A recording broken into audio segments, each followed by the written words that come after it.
The silence before the storm. Commander James Rivera stood motionless in the observation deck of the ESS Horizon. His reflection stared back at him from the reinforced glass, a ghost overlaid against the infinite darkness of space. Behind him, the soft hum of life support systems provided the only sound in the empty room. He preferred it this way. Silence gave him space to think, and thinking was all he had left now. The Horizon was humanity's last operational battlecruiser. Not the last ship. There were freighters and civilian vessels scattered across a dozen systems, but the last vessel capable of military action. Everything else had been destroyed 3 months ago during what the aliens called the Gathering of Flames. James called it what it really was: genocide. He touched the glass with his fingertips. The cold surface reminded him that he was still alive, still breathing, still capable of action. 22 billion people no longer had that privilege. 22 billion voices silenced in coordinated strikes that had taken less than 72 hours to execute. The Zephron Empire had been thorough. They had been efficient. They had shown the galaxy exactly what happened to species that grew too ambitious, too confident, too human. New Terra had been the first to burn.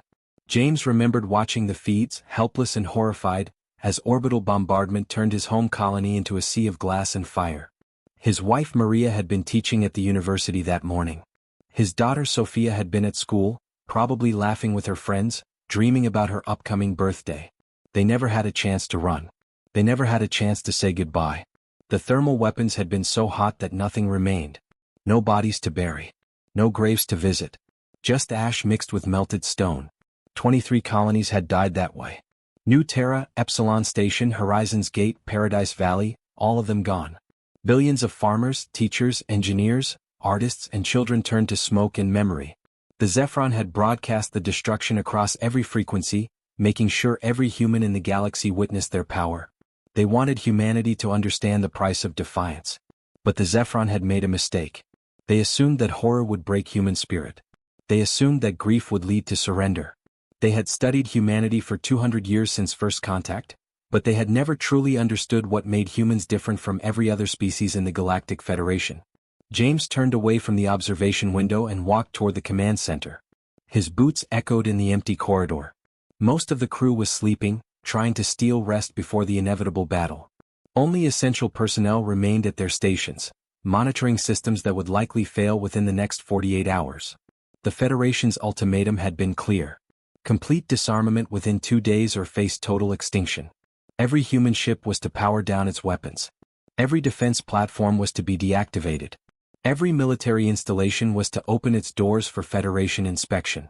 Humanity was to become a protectorate species, supervised and controlled, stripped of autonomy and dignity. The alternative was annihilation. 15 species had voted for humanity's containment. 15 different alien civilizations had raised their appendages and agreed that humans were too dangerous to remain independent. Only 2 species had abstained, the Kalari, who rarely voted on anything, and the Thros, who seemed genuinely confused about why the vote was necessary. No one had voted against the measure. No one had spoken in humanity's defense. James entered the command center. The room was dim, lit only by the glow of tactical displays and navigation screens. Lieutenant Chin sat at the communication station, her face pale with exhaustion. Ensign Okonkwo monitored the sensor arrays, his young features tight with tension. They both looked up as James entered, hope and fear mixing in their eyes. "Any response to our messages?" James asked quietly. Chin shook her head. "Nothing from the other resistance cells in the last 6 hours, sir. Either they are maintaining communication silence or they have been discovered." James nodded. He had expected as much. The scattered survivors of humanity's military were playing a dangerous game, pretending to comply with Federation demands while secretly preparing for one final action. If the Zephron suspected anything, they would accelerate their timetable and finish what they started. The door to the command center hissed open. Dr. Elena Vasquez entered, carrying a data tablet and wearing the same oil-stained jumpsuit she had worn for the past 3 days. Her gray hair was tied back in a messy knot, and dark circles shadowed her eyes. She was 67 years old, the head of humanity's most classified research division, and the only reason James still had hope. "Project Exodus is ready," she announced without preamble. "All systems have been tested and verified. We can initiate the sequence whenever you give the order." James studied her face. Elena had lost her son and 2 grandchildren on Epsilon Station.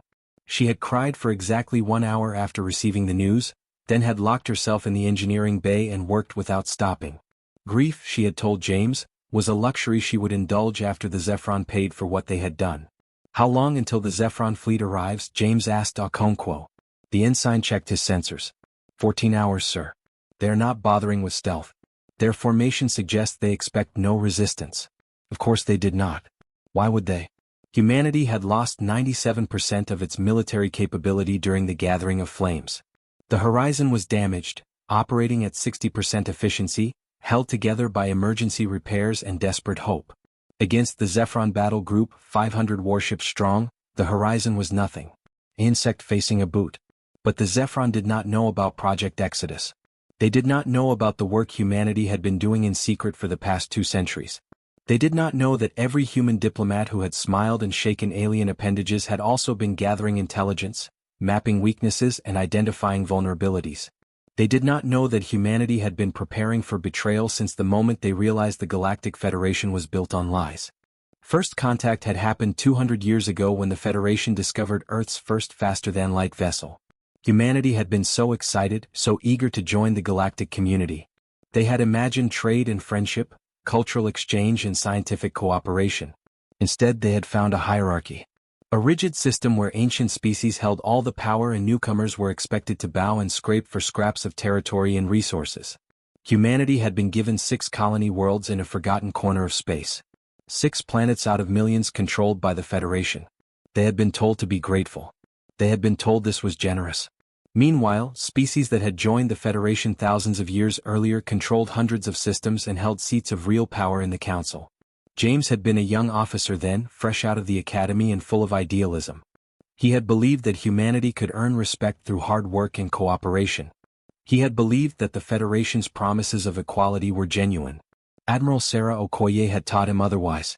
She had been the one to start Project Exodus, recognizing that a civilization that had survived ice ages and world wars would eventually be seen as a threat by species that had never known real struggle. The Admiral had recruited carefully over the decades. Engineers who could design weapons without leaving records. Scientists who understood that some research should never see official reports. Pilots who could deliver packages to locations that did not officially exist. She had built a shadow network across human space, preparing for the day when the Federation decided that humanity had grown too powerful, too independent, too dangerous. That day had come 3 months ago. Admiral Okoye had died during the Gathering of Flames, her flagship destroyed while defending Paradise Valley. But her work had survived. Her preparations had survived. And now, Commander James Rivera stood ready to show the galaxy what humanity had built in secret. He looked at the faces of his crew. Chin, Okonkwo, Vasquez, and the 143 others scattered throughout the ship. They were tired. They were grieving. They were facing impossible odds. But they were still here. Still fighting. Still refusing to surrender. Open a secure channel to all remaining resistance cells, James ordered. Use the encryption protocols from Project Exodus. Chen's fingers flew across her console. Channel open, sir. All cells are receiving. James took a deep breath. This was the moment. This was where everything changed. He thought about Maria and Sophia. He thought about the 22 billion people who would never see another sunrise. He thought about what humanity was about to become. This is Commander Rivera to all resistance units.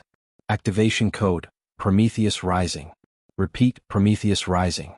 Execute Phase 1 immediately.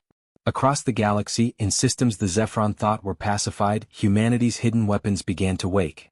Defense platforms that had been disguised as asteroids powered up their reactors. Sleeper agents embedded in Federation infrastructure received their final orders.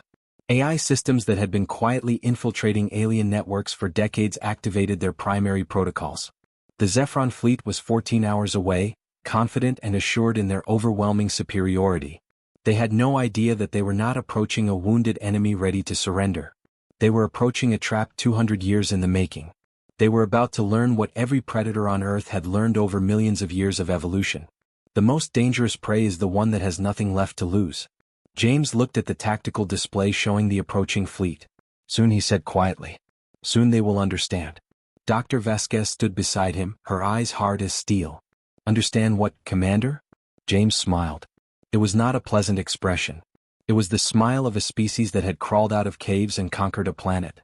The smile of survivors who had faced extinction before and refused to accept it. What humans do when you corner us, he said. What we have always done when facing impossible odds. We fight. We adapt. We survive. And we make damn sure that everyone remembers the cost of trying to destroy us. The Horizon's engines hummed with renewed power as Dr. Vasquez's modifications began channeling energy to systems that should not exist.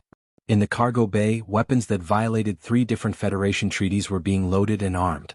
In the communication room, quantum messages were being sent to coordinates that appeared on no official star charts. The galaxy was about to witness something it had not seen in 8,000 years. A species willing to burn the entire universe down rather than accept subjugation. The Zephron wanted to see humanity broken. Commander James Rivera was about to show them what humans looked like when they stopped pretending to be civilized. The countdown had begun. The reckoning. The Zephron fleet emerged from hyperspace with the confidence of predators approaching wounded prey. 500 warships materialized in perfect formation, their hulls gleaming in the light of distant stars. Each vessel was a masterpiece of engineering, bristling with weapons that could crack planets and shields that had never been penetrated in 3,000 years of Zephron dominance. Admiral Croth stood on the bridge of his flagship, the Eternal Dominion, and felt satisfaction settle in his chest like warm fire. The human vessel floated alone in the designated coordinates. A single battlecruiser, damaged and pathetic, waiting for its execution.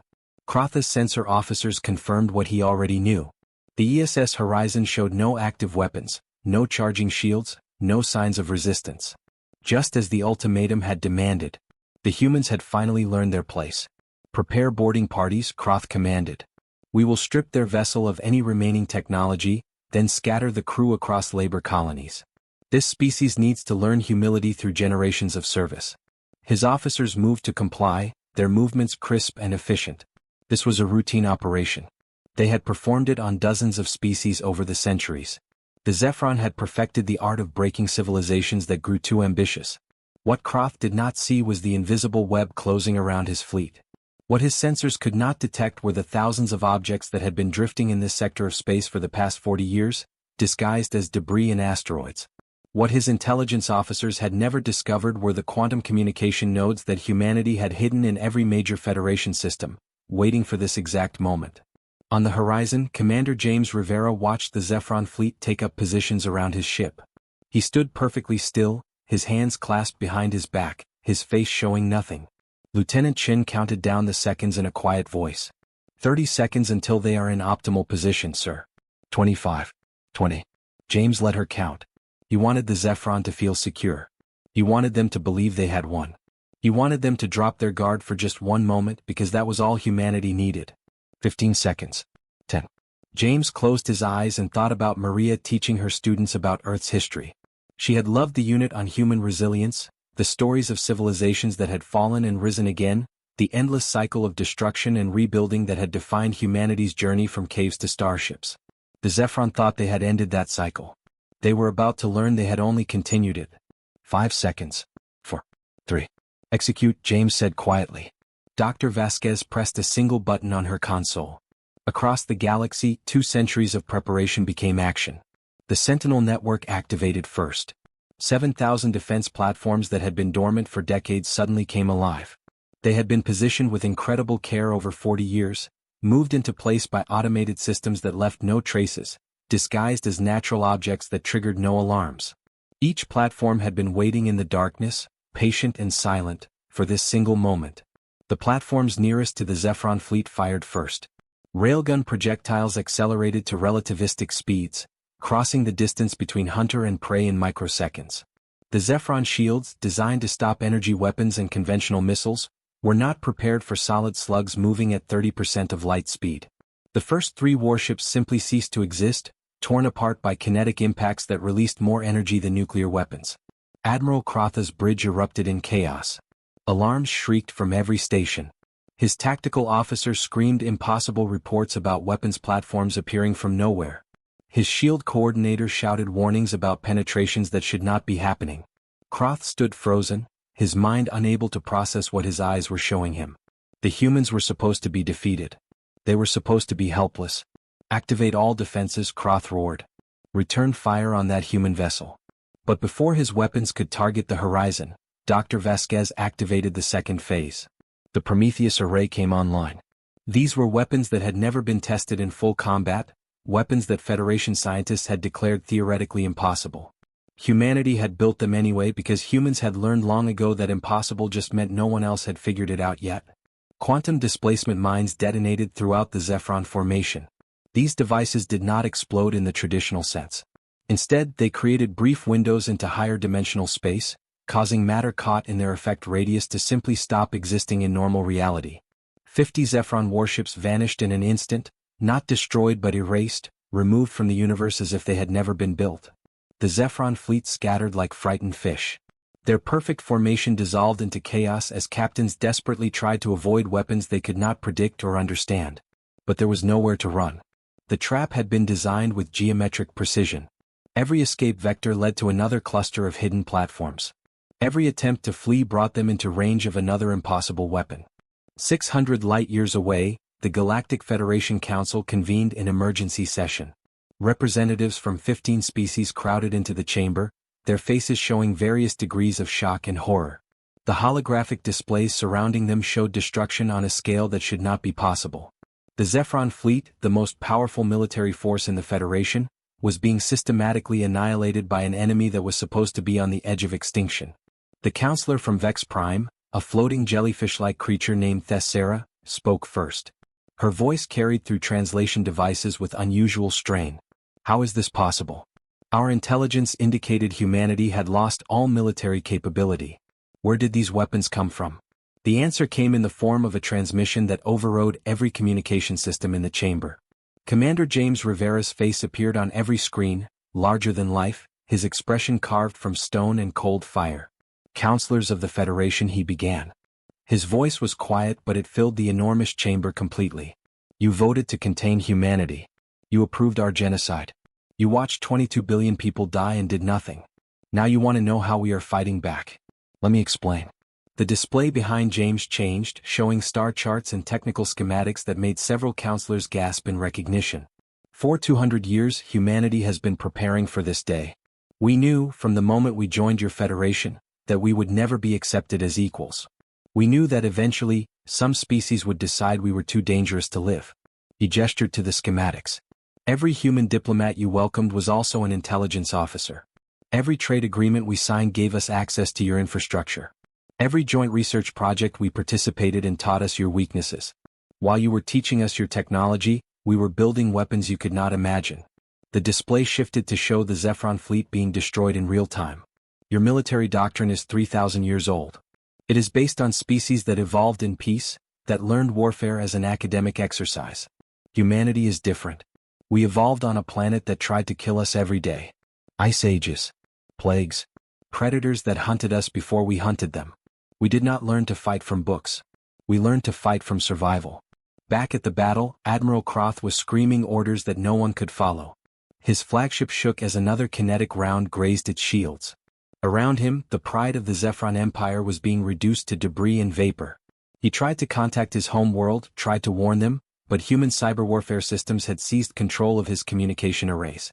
Everything he transmitted was being intercepted, recorded, and analyzed. The third phase of humanity's response began as rebellions erupted across 7 Zephron worlds. These were not spontaneous uprisings. They were carefully orchestrated actions by populations that humanity had been quietly supporting for decades. The Zephron had enslaved 4 different species during their expansion. Those species had not forgotten. They had simply been waiting for someone powerful enough to help them strike back. On Zephyros Prime, the Zephron home world, the capital city went dark as its power grid failed. Not from attack, but from a simple shutdown command sent through infrastructure that human engineers had helped design 30 years ago. When the Zephron had hired human consultants to modernize their cities, they had never suspected those same consultants were installing backdoors in every critical system. James continued his transmission to the council. You should see the pattern now. We have been inside your civilization for 2 centuries. We designed your communication networks. We built your power stations. We trained your engineers. Every time you accepted human help, we gained access. Every time you let us work on your infrastructure, we installed failsafes that only we could control. The council chamber descended into pandemonium. Representatives shouted at each other in dozens of languages. Some demanded immediate action against remaining human populations. Others called for negotiations. A few simply stared at the displays, finally understanding the magnitude of their miscalculation. The Cascade Protocol was James's next move. Across Federation space, systems began to malfunction. Not catastrophically, humanity was not trying to kill civilians, but enough to demonstrate their reach. Life support systems switched to backup power. Traffic control networks rerouted ships to secondary lanes. Banking systems locked access for exactly 60 seconds before releasing. Each failure was minor. Each failure was temporary. But the message was clear. Humanity could have destroyed everything. They were choosing not to. On the Eternal Dominion, Admiral Croth watched his fleet die. Of 500 warships, fewer than 200 remained operational. His shields were failing. His weapons were depleted. His crew was on the edge of panic. He had led the gathering of flames. He had personally given the order to burn New Terra. He had watched human children die and felt nothing but satisfaction. Now, for the first time in his long life, Croth felt fear. A transmission reached his personal console. It was Commander Rivera speaking directly to him. "Admiral Croth," James said. His voice was eerily calm. "You killed my wife and daughter. You killed 22 billion of my people. You have earned death 1,000 times over." Croth tried to respond, but his voice failed him. James continued. "But I am not going to kill you. I am not going to destroy your fleet completely. Do you know why?" Because Croth could not find words, James answered his own question. Because humanity choosing mercy is more terrifying than humanity choosing violence. We could end you. We could end the entire Federation. We have the weapons. We have the access. We have planned for this exact scenario. He leaned forward, his eyes burning with controlled fury. But we are not monsters. We are not the Zephron. We are humans. And humans understand something you never will. True power is not the ability to destroy. True power is the ability to destroy and choosing not to. The transmission ended. A moment later, the human weapons stopped firing. The Sentinel platforms went silent. The Prometheus array powered down. The Zephron fleet, bloodied and broken, floated in space surrounded by the corpses of their ships. They were alive only because humanity had decided to let them live. Back in the council chamber, Counselor Thessera finally understood. She looked at James's image on the screen and spoke with newfound respect. "What do you want, Commander Rivera? What are humanity's terms?" James smiled. It was a tired smile, sad and ancient. "We want what we have always wanted. To be left alone. To build our new colonies without interference. To raise our children in peace." But he straightened and his smile vanished. "But if any species ever threatens humanity again, if anyone ever tries to repeat what the Zephron did, remember this day. Remember that we showed you mercy once. We will not show it twice." The transmission ended. The council chamber sat in absolute silence. Every representative understood now. Humanity had survived ice ages that would have killed their species. Humanity had overcome plagues that their medical science could not imagine. Humanity had fought world wars that made current Federation conflicts look like children's games. And now humanity had demonstrated something far more frightening than their weapons or their reach. They had demonstrated restraint. They had held the power of annihilation in their hands and chosen not to use it.